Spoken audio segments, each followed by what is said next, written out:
Un porte-parole militaire a déclaré plus tôt que les troupes fédérales éthiopiennes prévoyaient d'entourer Mekele de chars et pourraient bombarder la ville pour forcer la reddition. Le Front de libération du peuple du Tigré a déclaré que ses forces creusaient des tranchées et restaient sur leur position. Mekele est une ville des Hautes-Terres d'environ 500 000 habitants. Une autre ville est tombée sous le contrôle des forces de libération du peuple du Tigré. Premièrement, il signale la capture d'une localité stratégique et il se rapproche d'une autre ville, Adigrat.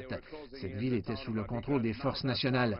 Les rapports indiquent également que l'armée marche vers l'une des plus importantes prises du Front de libération du peuple du Tigré, qui est la ville de Mekele. Là, on s'attend à ce qu'il y ait de violents combats, car c'est un emplacement stratégique pour le FLPT. D'un autre côté, les appels venaient de différentes directions, de l'ONU par exemple, et de l'Union africaine qui a fait pression et disait que c'est un problème africain qui a besoin d'une solution africaine. Cyril Ramaphosa, actuel président de l'Union africaine, qui est également président de l'Afrique du Sud, a nommé 3 anciens présidents africains en tant qu'arbitres dans ce conflit entre la partie nord de l'Éthiopie avec le gouvernement central. Mais la position du gouvernement est encore plus forte aujourd'hui que jamais en disant que la médiation peut fonctionner, mais pas maintenant, parce qu'il y a 3 raisons pour lesquelles il rejette ces appels de la communauté internationale ou de l'Union africaine pour un dialogue avec le nord du pays.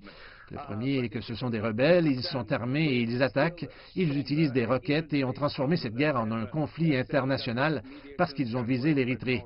Donc les désarmer est la première priorité. La deuxième consiste à amener les personnes qui sont derrière ce conflit devant la justice. Et la troisième est que nous devons les remplacer par une administration provisoire pour gérer la région du Tigré.